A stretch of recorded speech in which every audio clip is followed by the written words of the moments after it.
Hailing frequencies open, and welcome to Star Trek Discoverage, the live podcast that boldly goes into excruciating detail about this week's episode of Star Trek Discovery. I'm your host, Aaron Coker, a.k.a. Caliban, and it's depressing to see that Clint Howard has moved on from Tranya to inhalants. Volcanic vapor, not even once. I'm joined on the show, as usual, by Ella Pearson. She's the co-host of the Generations Geek podcast on the Chronic Drift Network, which is at chronicdrift.com. Welcome back, Ella. Thank you. Ella, the finale. You have thoughts? Are we skipping right to the surprise ending, or do we want to talk about everything that happened before that? All right, maybe hold on to your thoughts, but I know that you have them. Yeah, I will. All right, so try to keep from exploding. Also joining us on the show tonight is New York Times bestselling author Alan Gratz. Alan is the author of many novels for young readers, such as Samurai Shortstop and Prisoner B3087. His latest novel, Refugee, is available now in physical, audiobook, and ebook form. Alan, welcome back to Discoverage. Thank you very much. I'm glad to be back. Good to have you back. Alan, your new book, Refugee, tells the story of three people who are all looking for refuge, one in Nazi Germany, one in Castro's Cuba, and one in the crisis-racked Syria of the current decade. What inspired you to combine these stories, and how do you frame stories of such lugubrious content for younger readers? This one came about, I started for me with the story of the MS St. Louis, a real ship full of Jewish refugees that left Nazi Germany in 1939, and I was trying to find a way into that story and was actually in Florida and saw a refugee raft. There were no refugees on it, but it was a raft that was on the beach. And I realized, wow, why am I writing about something that happened 75 years ago when there are refugees right here, right now, that I need to be telling that story? And of course, at the same time, I was watching images of the Syrian civil war and the refugee crisis that's happening there and in Europe, and decided I wanted to try and tell all of those stories. At first, I thought I was going to write different novels. And I was like, wait, why don't I write these all in one novel, show the connections between them all? And it was like the biggest thing I've ever done, the biggest project I've ever taken on, certainly the most rewarding, and it's been by far the most successful. That's amazing. Yeah, I mean, it seems slightly unfortunate that it was so ezy to gather sort of examples of this for your writing. Yeah, the crazy thing was there are so many parallels, and people often ask me, was it hard to find the parallels between stories set decades apart? And unfortunately, it's not. And that's one of the big messages I hope young readers and all readers take away from the book, and that is that we keep making the same mistakes twice. We keep making the same mistakes and over and over again, not just twice, but over and over again. And if we don't correct these mistakes, we're going to continue to have people in peril and people whose lives are disrupted this way until we get this right. Do you find when writing for younger readers that you have to sort of, I don't want to use the word censor, but sort of cater the content to a younger audience, especially when you're dealing with subjects? Yeah, a little bit. The only concession I make to young readers really is to tone back the gratuitousness of the violence, or descriptions. I've written about the Holocaust. I've written about refugees. I've written about the Hitler Youth. I've written about kids in really dangerous and really complicated situations. And the thing about writing for kids is you don't ever want to talk down to them. You don't want to simplify things. Sure. The only thing I want to do is really take out the gory stuff so that they don't have to read that. They don't have to see that. They can look that up and discover that on their own if they want to. Yeah. But otherwise, just telling the truth of the situation and how awful it is enough. And that I don't censor at all. Kids can handle it. Sure. You've done a couple artist residency programs in places like Tokyo and Jakarta. Can you talk about your experiences abroad and how they give you inspiration for your work?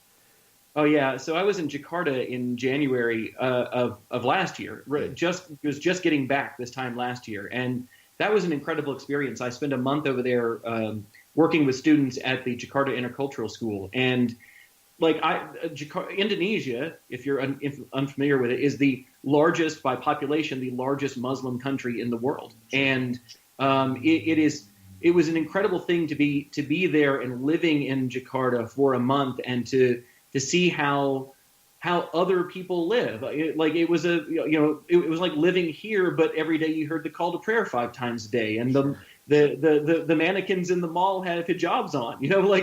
It's. Okay. Seriously, it was that kind of it was like walking around in a modern society, but but different from my own. And it's experiences like that help me, that remind me that a lot of people don't see that in America. A lot of people don't have those experiences, and I try to bring those to readers on the page, lives that they may not experience or see, but that they can empathize with when they meet those characters on the page. Sure. You were previously on Discoverage for episode 5, Choose Your Pain. Yeah. So it's been a little while. Now that we've come full circle, what do you think about the show?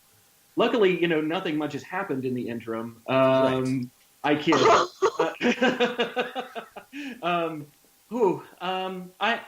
Like Ella, I have thoughts about the end of tonight's episode, certainly, but I have larger questions. Yeah, I have larger questions about the whole series. Now that we're at the end, now that we've seen everything they've done with the first season, I feel like in addition to discussing the episode, we can also talk about some bigger picture questions about what they were trying to accomplish and whether or not they were successful or not. Sure. I don't know if you want to start there, if you want to start with like the episode itself. Well, we should probably start somewhere. So let's just dig in. Let's talking the episode, but then I'll bring up my other stuff later. Yeah, absolutely. We're talking about the 15th and final episode of the first season of Star Trek Discovery, entitled "Will You Take My Hand?" ? And we're here to break it down for you. As always, we're setting a course for the spoiler zone listeners, so be warned. We're glad you've decided to join us, but if you haven't seen the episode, spoilers are incoming. The official synopsis for the episode this week is, with Georgiou at the helm of the plan to end the Klingon War once and for all, the USS Discovery crew struggles to fathom and tolerate her hostile tactics. Memories of past hardships are rekindled within Burnham. The episode was written by Aaron Harberts and Gretchen Berg, the head writers and showrunners of the show, and there is a story credit by Akiva Goldsman for this episode, who also directed the episode. Last week on Star Trek Discovery, everyone was playing catch-up as Discovery had returned from the Mirror Universe to a Federation torn by war with the Klingons. A crazy plan was developed to gain intelligence of the Klingon homeworld, and our crew was tasked with carrying it out with Captain/Emperor Georgiou in command of the Discovery, which of course we knew was bad news, and we see the effects of that in this episode. And this week, wow. I mean, the first thing I want to say is when I saw that the episode was 45 minutes long, my first thought was, oh, we're not getting resolution to any of this. And as it turned out, we got what I would kind of term a kind of rushed resolution. Everything kind of worked out okay. Yeah, I think it was like a dramaless resolution. I mean, not only did everything sort of work out okay, but I felt there was very little tension to the episode. We had time in it for people to step aside and have conversations. And right. I don't know, the trip to Kronos felt like as weird as taking a trip to a casino planet in the middle of a galactic chase scene. I don't know if you can visualize. But like seriously, I mean, we've got Klingon ships bearing down on Earth, and we're going to play dress up and go to the Orion sector on Kronos. I don't know. And the way that it left so many of our regular sideline, we barely saw Stamets. We barely saw Saru. Yeah. I mean, it didn't feel to me like it feels like to me in the climactic moment in the episode, you want your whole team together, solving the problem, and right. I felt like kind of backed out of the problem. I don't know. I'll leave it to you guys what do you think? Ella? Wow. Okay. Processing. I agree that it was a little strange. I don't know. I am a fan of this episode. I think I do wish. I mean, it did get solved like really, really fast. Like I was surprised too when like everything was fixed, because I was like, in the last couple minutes of the episode, I was like, I'm like upset. Like this is gonna end, and I'm like not gonna like the ending because not like there's no like cliffhanger. But I don't know. So for me, when I there was a moment, I watched this with my family, my wife and daughter, and we were watching together. We've watched the whole season. We're Star Trek fans, all of us. And during one of the commercial breaks, after L'Rell is brought down to the cave, and she's told what's up with the bomb. Yeah. And we went to commercial break, and I was like, so wait, what just happened?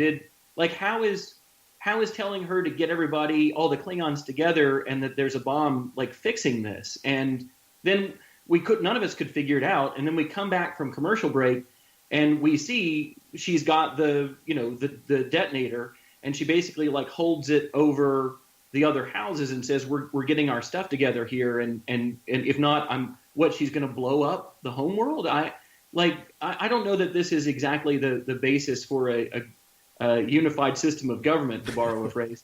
I don't know. I felt like it was it just felt like a very easy resolution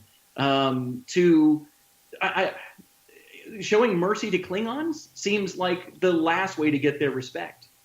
That's true. At least the Klingons. Yeah. They've definitely we've been introduced to them so far. Yeah. Yeah, well, that's true. Yeah, I mean, we're definitely reaffirming these ideals, the Starfleet ideals, and the idea that we're sticking to them. But I did think it was a little strange to, like, we are Starfleet. Here's a gun pointed at your planet's head, and that's how you're going to solve your problem. My question is, we've talked before on this show about how the Discovery as a series, a maxi series, has had to sort of balance its dramatic beats between the typical, 5-act structure you see on a TV show, and also the season-long beats. And I think that they've done a fairly good job. And I don't need, like, a huge explosion or something to be a finale, but I did think that it sort of fell a little flat or was a little rushed. And my question is, if the finale is rushed, then look back, what did we spend too much time on in the series proper? Like, where were we spending time doing something that we could have been laying more groundwork or setting up more tension that could be resolved in the pilot, or in the finale? Yeah, that's a good question. They messed around with the tardigrade a lot. I was half expecting that the tardigrade would, like, sail in at the end and be involved somehow. Right. Yeah, I feel like the first half of this, the first half, before the season break, I felt like there wasn't much of a direction. There were many mysteries laid out. There were many unexplained things, and we were getting little pieces of it here and there. But we still had time for episodes like Fun with Harry Mudd, and right. and it didn't feel like now all of a sudden the second half became this sort of, and we were always at war with the Klingons. That's what Michael started in the very beginning. Yeah. But some episodes it felt like we totally weren't. It's like, are we at war with the Klingons? And then, like, we'd have an episode that would start out with Lorca on the bridge, like, smiting Klingons, and we're like, oh yeah, that's right, we're at war. I forgot, Right. And I felt like the first half of the season didn't have that driving narrative part to it. The second half did, and then we spent 3 episodes in the mirror universe. Although I would argue, I believe those mirror episodes were great. The first 2 especially. I thought they were fantastic and some of my favorite episodes of the whole season. But they were taking us away from where the real story was. Yeah, I felt like it was clear that they knew from the beginning that they wanted an arc in the mirror universe. And although it might have been a detour, I felt like those episodes were, I mean, you could have cut that out into a movie. Like, that was very cleanly done. Yeah, but they definitely laid all that stuff with Lorca in there from the start. And it wasn't just going back and saying, oh, we can retcon this. No, they clearly knew they were going to the mirror universe. And I had always thought that the season would end like this. I saw this as Burnham's journey from making a very poor decision at the beginning to try and overthrow her captain and conduct a mutiny. Yeah. And then at the end, I thought they were setting it up for Lorca to be evil. I guessed that right. I thought he'd be around for the final episode, at least in person. He's somewhere off in the mycelial network. We all know that. So, but nobody dies in comics. I keep telling my daughter that. So, but I thought Michael was going to have to lead a mutiny against Lorca, and this time it would be right, and she would have everybody behind her. And then when Lorca died, I'm like, okay. Now they're putting Georgiou on the throne, the captain's chair, and she's going to have to do the same thing to her. And that's going to be an even more direct mutiny and parallel to the beginning, because it's doing the same thing to the same person, but it's not the same person. And yet we kind of did, but it was more of a scene played out with Cornwell instead of Georgiou. I mean, So but she did have that moment. She said, "I made the mistake at the beginning. I'm not going to make that mistake again." But there was a lot to get to that moment, I thought. Her killing or defeating a Lorca or a Mira Giorgio, I think, would have sort of completed that circle. But I think I would commend the show for sort of sticking to its guns or its phasers, if you will, by having her uphold those principles.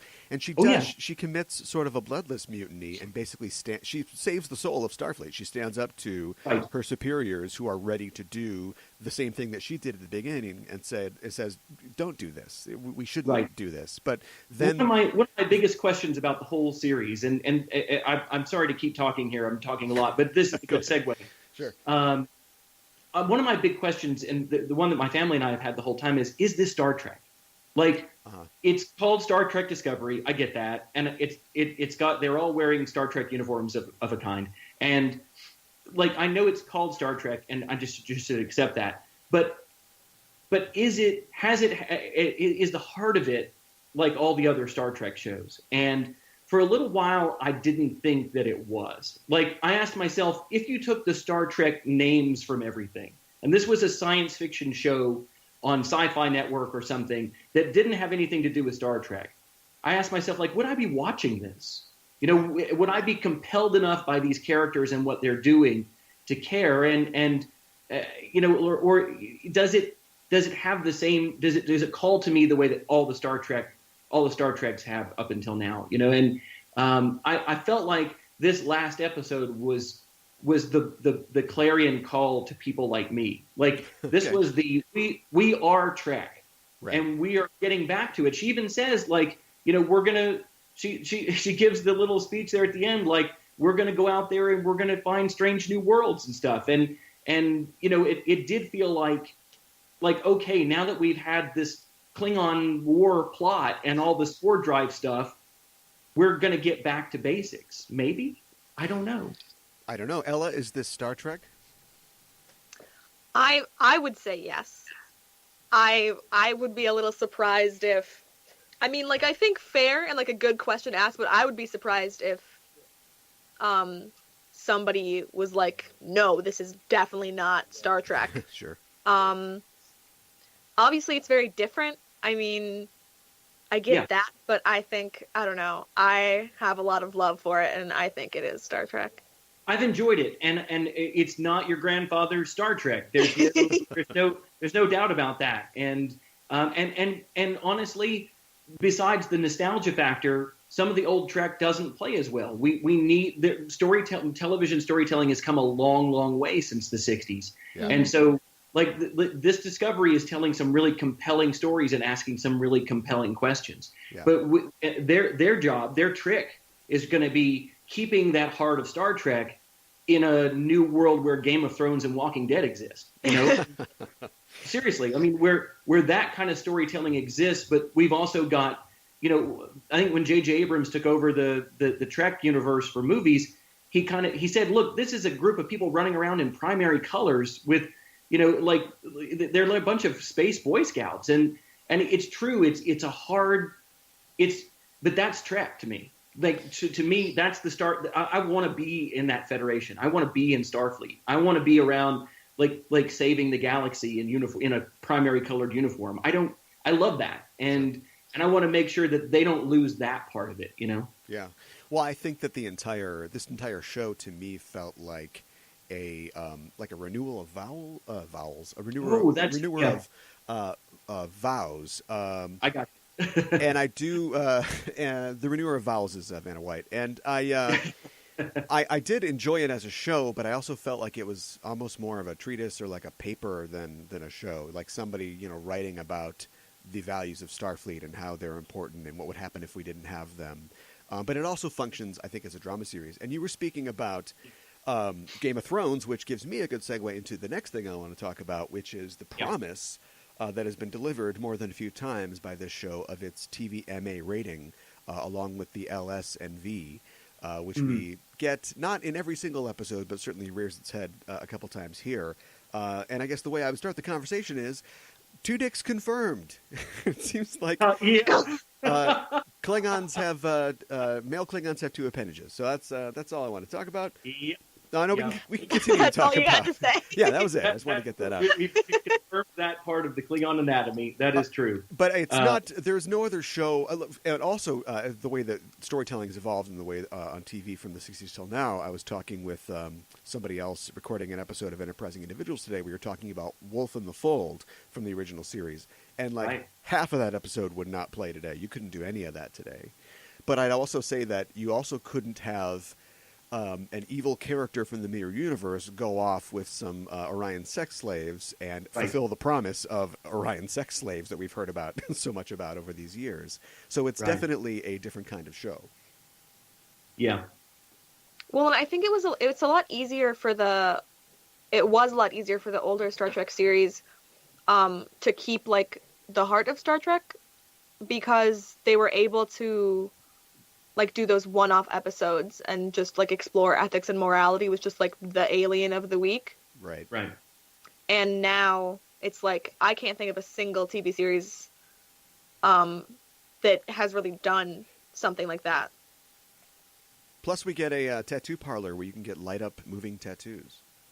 Yeah, I think, this brings me into all the references. I love watching, as a Trek fan, the references that they put in there. I think that was a Trill getting a tattoo in there. Oh, I didn't notice that. Yeah, she had dots on her neck.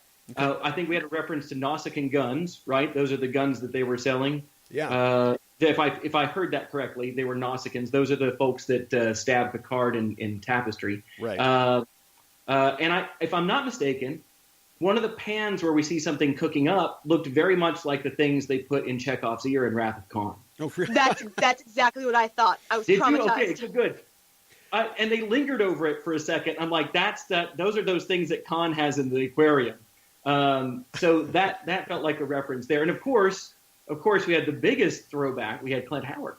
Yeah, I know. Which, if listeners don't know, Clint Howard appeared as Baylock, I believe, in the Corbomite Maneuver, which was the first production episode. It wasn't the first aired. That was a Man Trap, but it was the first episode they made.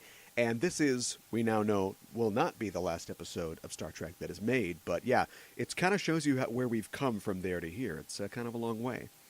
Right. Yeah. And we get it, Clint. You vape. I have to imagine too that that's got to be something to do with the fact that this was written and directed by Akiva Goldsman, who got his Oscar working for Ron Howard on A Beautiful Mind, and so there's probably a little connection there. So what I want to know is, how long do we go before Ron Howard is directing a Star Trek movie? Oh yeah. Well, will we get a Ron Howard one or a Quentin Tarantino first? That's what I was going to say. Well, that one too, yeah.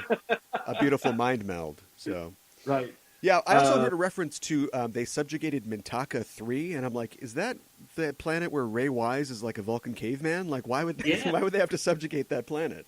Yeah. Oh, but we did get her. She told Tilly that they had subjugated Beta Z together too, didn't they? That's right. Didn't she? That's right. Yeah. So we got a Beta Z reference back then.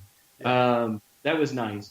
And I think those are all the things that I picked up. There was a lot coming fast and furious in that Orion sector scene. So, there was a lot to take in. A lot of butts, yeah. There were a lot of butts. A lot of Orion butts. And we got that. I think of it as a Star Wars cantina scene, but I think it fits in any sort of alien universe. Yeah, we've seen scenes like that. It seems like maybe Enterprise did a couple of things like that, where they had that kind of galactic feel to them. I still had a little bit of a problem if the humans and the Klingons are at war, even in an Orion sector on the planet. It seems like we saw a lot of Klingons, some of them like urinating in corners, but we saw a lot of Klingons, and I was surprised that they didn't challenge them more. We got a couple of them like, "What are you doing here?" But then it was like off. Tyler was off gambling with them. But so I don't know.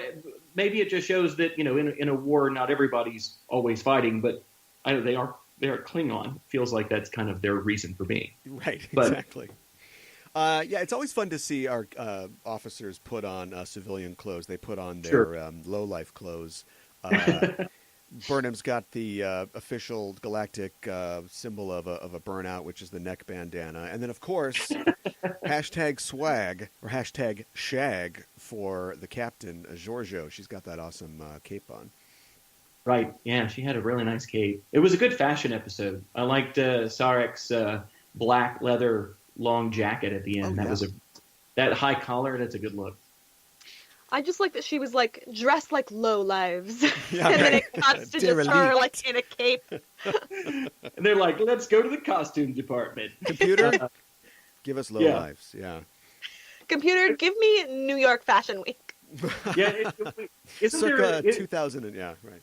Right? Isn't there an old TOS episode? Like maybe it's where they have to get dressed to go somewhere, and they talk about going to like the costume room or something, like the wardrobe department. Yeah, they go to the wardrobe.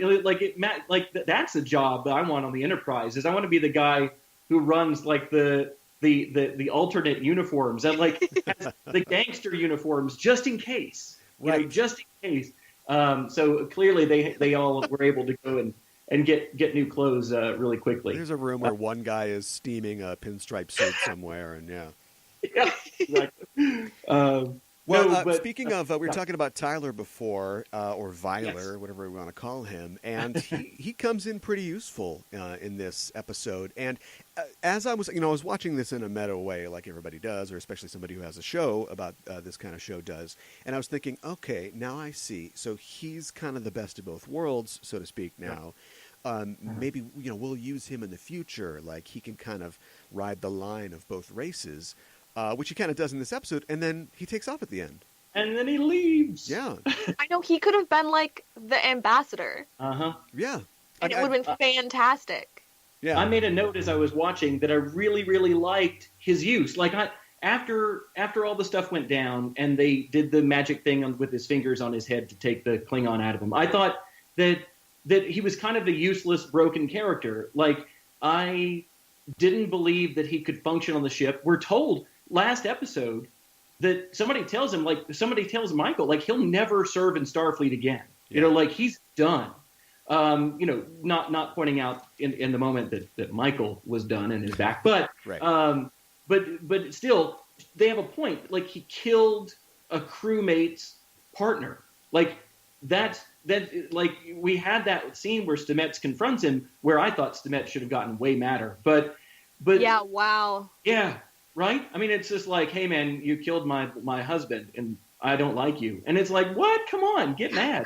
But anyway, he wasn't going to be able to have like a regular role. But now, this episode, I thought, oh, he's really useful. He speaks Klingon. He has Klingon memories. He knows how to play Klingon games. Like this is a guy who's going to be able to bridge this coming world. Like, we knew the war has to end. We know that there has to be this détente between the Klingons and the Federation. We've seen it in TOS. We know the state of things to come if we're in the same universe. Bigger question. But, like, he would have been great. And then he's off. He's gone.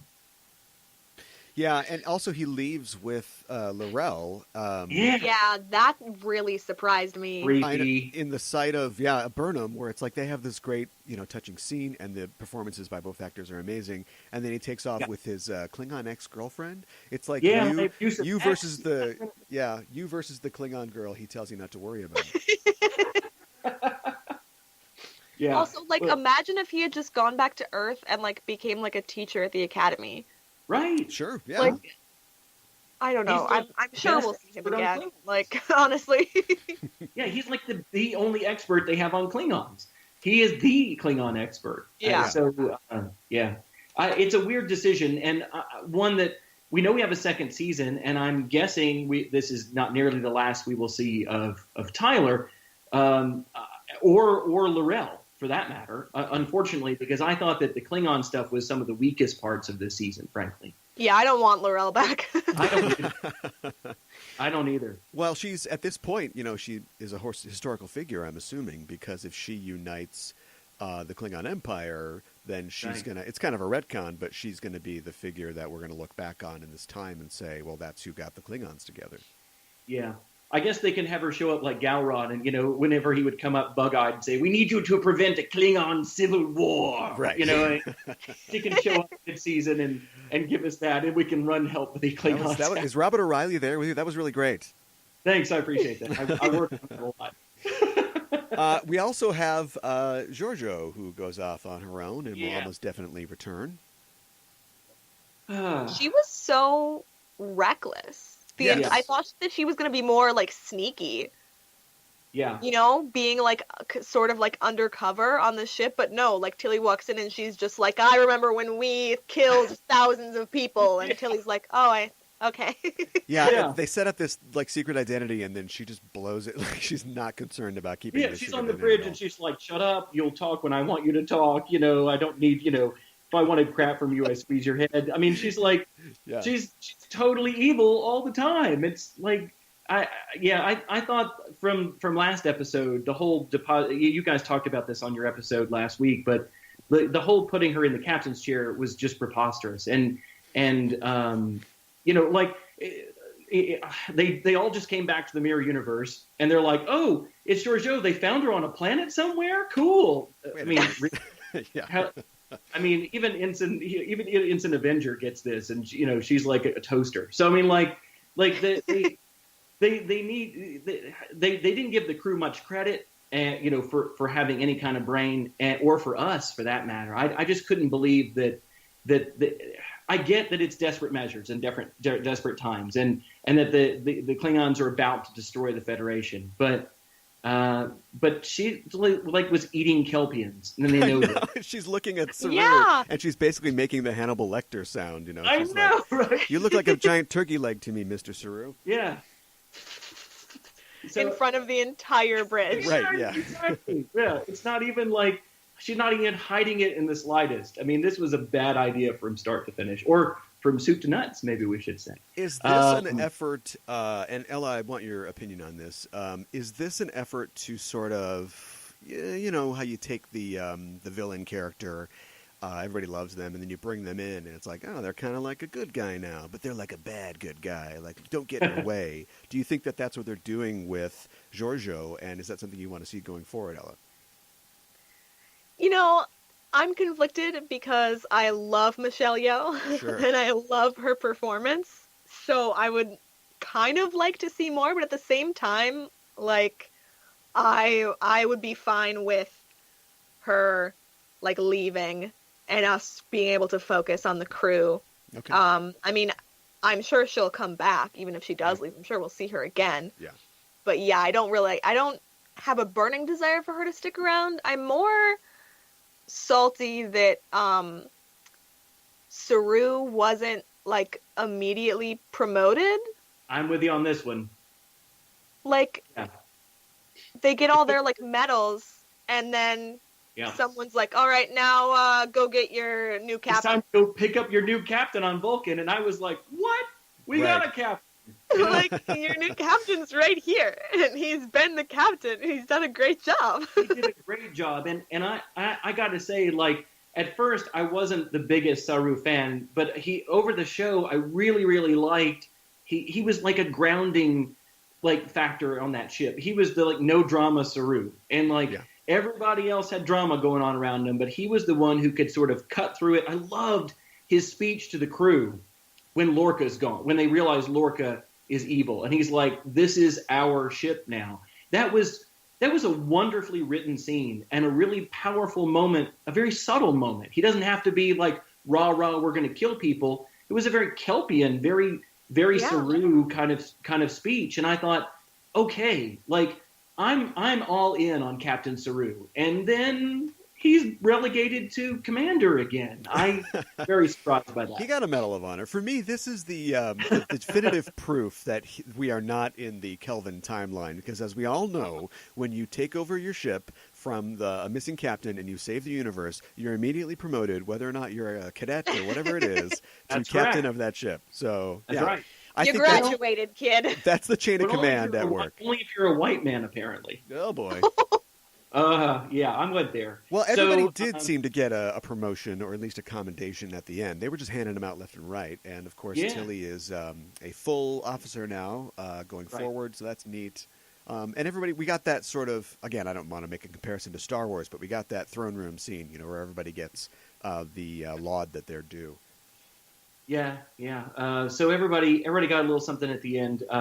Tilly got one more promotion in one season than Ensign Kim got in like 7 in Voyager, which is nice. True. Poor Ensign Kim. No, it was about time for Tilly, as you guys pointed out. Like, is there even a Starfleet Academy right now? And she certainly has served and put in her time, and is in the command track, which is nice. Yeah. What happens now with the spore drive?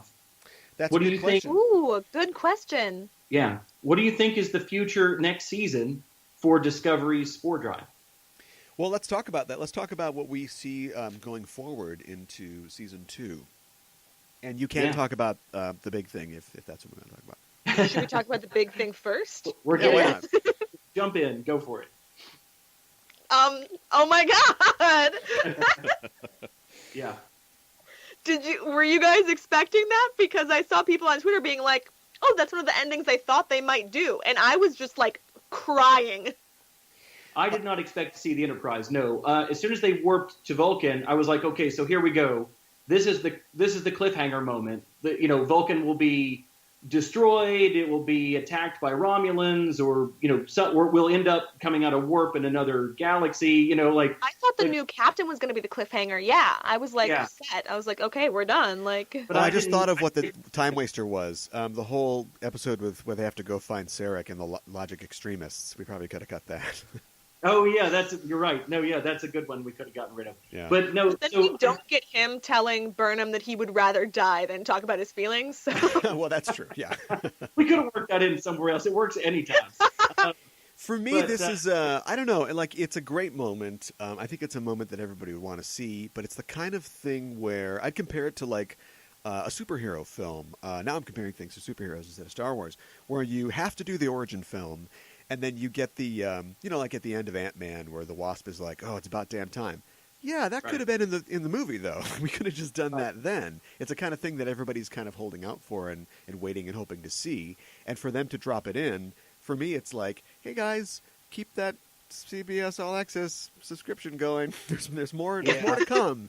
Here's They a were little bit, shirked a away little with the teaser. Enterprise all season long. Yeah, all season long they danced around the Enterprise, and this is the flagship of the Federation. Where is it? And if the Discovery is involved in some major stuff, where's the Enterprise at the same time? Why can't we just mention it? It was almost as though it was almost like one of them was Sony and one of them was Disney, and they couldn't mention Spider-Man until they made a deal. I mean, like Right. like it felt like they were like everybody knew they were out there, but we can't talk about that. We can't mention it. And I was like, why not? Why not just say like we're rendezvousing with the Enterprise here to whack some Klingons, and we watch the Enterprise fight Klingons with them for one scene. We didn't have to see anybody on the Enterprise, but they could just be there. And so they were obviously saving it for their big reveal. And then they even ran the old TOS theme song over the credits. Oh my I know. God, that destroyed me. Yeah. Yeah. I liked it, So- but I don't know if it seemed a little pandery. I don't know if that's a word, but it just seemed like, here's a reward. We know we went through all this stuff, and we got people with threat ganglia and weird stuff, but hey, Star Trek, right? Star Trek. Right. So help me out, because I haven't thought about the math on this. Is Spock supposed to be on the Enterprise right now with Pike? Well, it Yes. depends. Well, first of all, are Right? we in the Kelvin universe? Right. I know Really. it's a big question. Right? Not really. But it does open a lot of questions, because if Right. we see the bridge of the Enterprise, who plays Pike? Who plays Spock? Who plays number Right. one? We don't have any of those Right. actors. And I would say, cast Bruce Greenwood, because I'll watch Bruce Greenwood in anything. I love him. You're But talking if about the Pike from the films? Yeah, but if you do, Yeah. you're immediately crossing that line again, where people are Right. like, well, is this the Kelvin universe or not? And he's got a show anyway. He's on a doctor show now. Oh, okay. The Resident. Oh, okay. It may be canceled in time for him to be on this. So, Let's hope But no, I love him too as an actor. But my guess is that they will go with all new actors. That they won't, even if it's supposed to be the Kelvinverse. I don't think they'll go with the people from the films. But I don't know. It opened. I mean, if Spock was on the Enterprise by this time, then we got to see him, right? We got to see him. Yeah, I think we're going to see him. We have to. Yeah. Yeah. And also, Burnham and Sarek are both on but like they're together, and they're both like, it's the Enterprise. Like Spock's on there. Right. Yeah. And I mean, are we uncertain that this isn't the original timeline? Like, I don't think it's the Kelvin timeline, right? No, I mean it's been no, it's not. I mean it's been fruitless. Just for fun, we've got a tin hat tradition on this show. True, you like true. to joke about it, but no, I don't believe that. So you guys believe that it is the original universe, the original Trek universe that we're in? Yeah. Yeah. Okay. No, I think we are, and I think that's always been their intent. And I think that if they made it otherwise, I think they might have a minor revolution with a core demographic that they're trying to reach. And I think that they may be saying that the Kelvinverse is the films, and we're still that the TV is still playing in the original universe. I agree. I think that revolution has happened in a way, whether or not they were trying to stave it off, and they could have taken steps. I guess I don't know how you make it explicit, unless you have Leonard Nimoy, who wasn't available, unfortunately, to come on and say, "This is the Prime universe." So, I guess that sounded like Optimus Prime, but So we've got that. I have to wonder if we just pick up immediately as season 2 starts with saying hello to the Enterprise. What do you think their distress call that they sent out was in reference to? Yeah, there's no telling. I don't know. Maybe Spock needs to pon far with somebody or something. Oh, that's right. God. Yeah. I guess if you rewind, maybe that's the point that we're at. Yeah. No, I really don't know what their emergency is. I don't have a guess there, but it's odd because I can't imagine that it's the full season that we'll be dealing with the Enterprise, because we have a crew, we have a ship, it's Discovery, and we can't split time with a whole other crew for an entire season. I don't think. Yeah. I mean, that's a whole lot of characters to juggle and a lot of story. But it'll certainly be fun. I mean, it could be the equivalent of a mirror universe, 2 or 3 episodes with the Enterprise, and then we get on with whatever's going on. Yeah, I could see something like that for sure. That's kind of what I picture happening. I don't think the way they've done this series so far, I have a hard time believing that they would try to integrate the Enterprise like fully into the show, whether that's for a season or for the rest of the seasons. I think that they have a strong idea of what they want to do, and I don't think that they're gonna compromise that. Yeah. One thing I could try see, to pander to fans. No, yeah. Sorry to interrupt. Sorry. One thing I can see is bringing Spock in as a major character next season to have this, if not rivalry, at least a complicated relationship with Burnham. I mean, obviously not a romantic one. And the reason I say that, I was going to say to replace the complicated one she had with Tyler. And I don't mean that in a romantic way. I mean, dramatically. Last season, she had this complicated relationship with Tyler. Yeah. And I feel like that one will still keep coming back around a little bit. But now, who is going to be there to have an a dramatic emotional connection to her? And it's going to be the brother that's not her brother. Yes. I think it's going to be the competition between the two. He's even more Vulcan than she is. And she's not literally Vulcan, but she was raised on Vulcan to be logical and to be like a Vulcan, and they both struggle with the same thing, but he's got it down more than she does. And I think there's going to be a lot of that's right for real fun writing in there, I think. Although he's pretty smiley. He's pretty smiley in the cage. So this is a less seasoned Spock for sure. That's true. Not to be a nerd, but that plot was already written by Dave Mackin, the first novel in Desperate Hours. Uh-huh. Burnham and Spock have already hashed it out. I don't want to give you guys any spoilers, but I was like holding back tears for like a solid 2/3 of that book. Like it's Okay. intense. So if they do stuff with Burnham and Spock's relationship, it's going to be interesting to see if they Oh, decide to play off what technically has already happened. right. That's But yeah, I interesting. don't know. Yeah, no, that's really interesting, and I just recently bought that ebook. I haven't read it yet, so I wonder. We've seen properties like Trek and Star Wars have an expanded universe in print, and then largely ignore that. And I wonder. Yeah. Yeah, I'll be interested to see what they do and if it jives with what he's written in print. Yeah, I was talking with David Mack earlier this week. Just pick up that name that you dropped there, Ella. Here you go. And we were talking about sort of the legacy of the show at this point. I mean, it's been successful financially for CBS. It's had a great online presence. It's at 82% on Rotten Tomatoes. And we were talking about whether we consider it like a success or not. And I'd have to agree that the vociferous dislike and hate that I heard in some corners for it early on seems to be a lot quieter than it used to be. They've told a cohesive story that's interesting and adds a new element to the Star Trek universe. I mean, for all of its foibles and that weird episode with the logic extremists, I'd have to say that it's a success. I mean, it's an unqualified success. Yeah, and I think it's say that. I think it's a hard thing to take something with so much baggage that we love. Baggage I'm happy to carry, from all the previous shows, and to take it and do something challenging and new with it. And so while I quibble and I nitpick, it's out of love. I wouldn't keep watching and nitpicking if I didn't love it.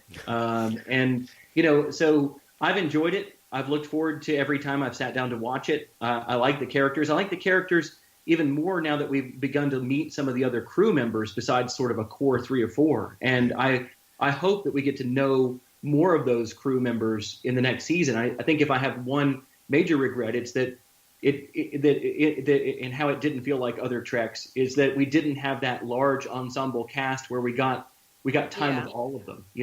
We got time with 3 or 4 core ones, but not the whole group. I love the helmsman.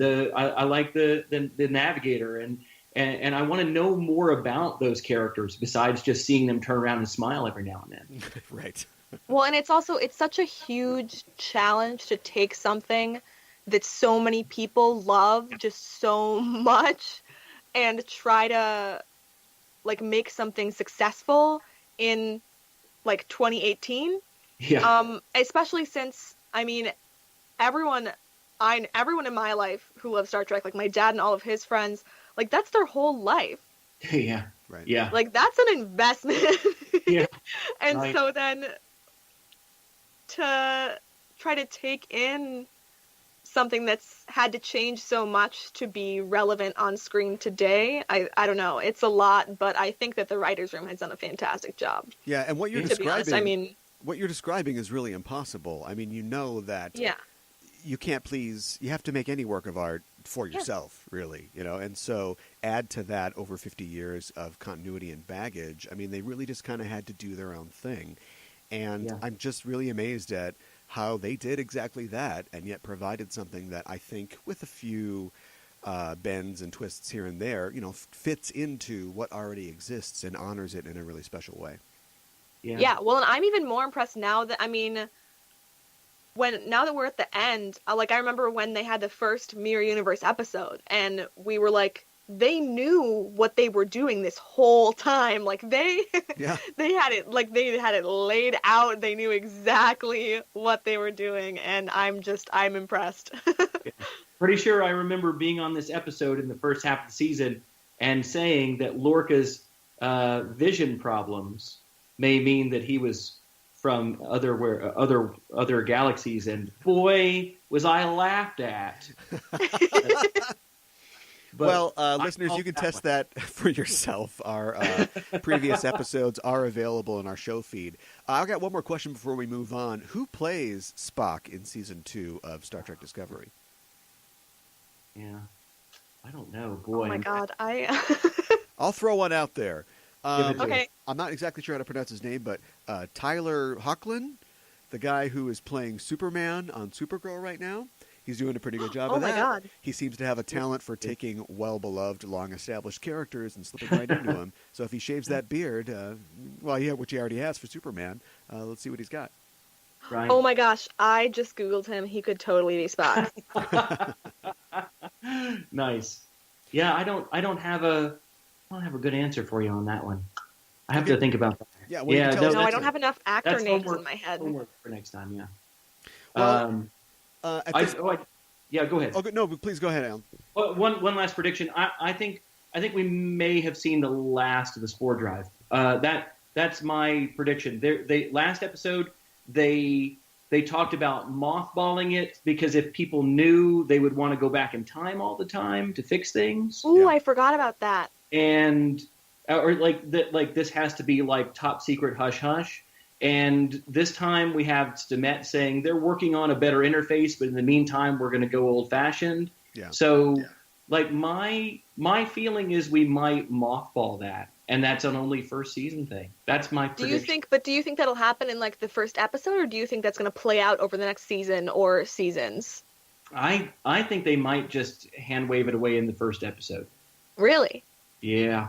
We'll see. I mean, I don't know, but I feel like it's a magic power that gives the writers too many options out of situations, and if you can jump to any place in the universe by just thinking about it, and you can possibly even go back in time, then what you've got is Doctor Who, and we've got. But there's already Doctor Who, and it's a lot of fun. But it's not Star Trek. It's Crazy Pants, and I feel like that it's too many possibilities with the Spore Drive, and I feel like they're going to have. I all season long I've waited for them to explain to me why the Spore Drive can't be on every ship, and I think that's their attempt at writing it out. Personally, I see. I mean, do you think that maybe they'll like Starfleet higher ups will like lock up the Spore Drive like somewhere like 50 floors underneath the ground on Earth just for like just in case? Warehouse? Yeah. Yeah, that's what Yeah. Immediately went to Indiana Jones. It's like somebody wheeling it on a crate, Yeah. you know. Yeah, top men are working on it.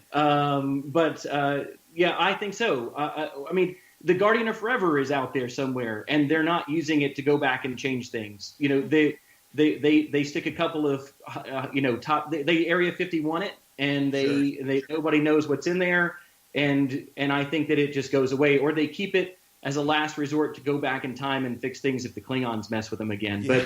But the last solution. But I feel like that's maybe our way out.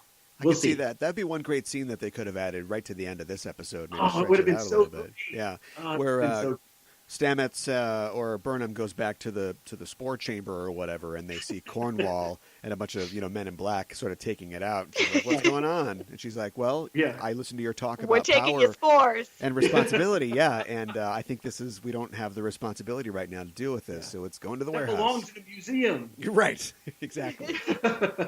We can have the indignant Stamets, saying like, this deserves to be explored. He seems really copacetic with it sort of being mothballed too. So,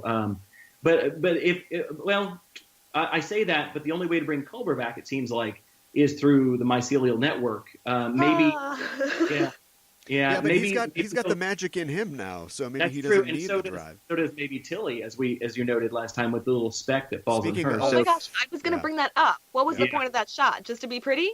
I know, right? I don't know. No, yeah, nothing's just there for pretty. I don't know. I don't think so either. So, but I suspect that next season the Spore Drive will be much less of a factor, and possibly none. That's my prediction. I could see that.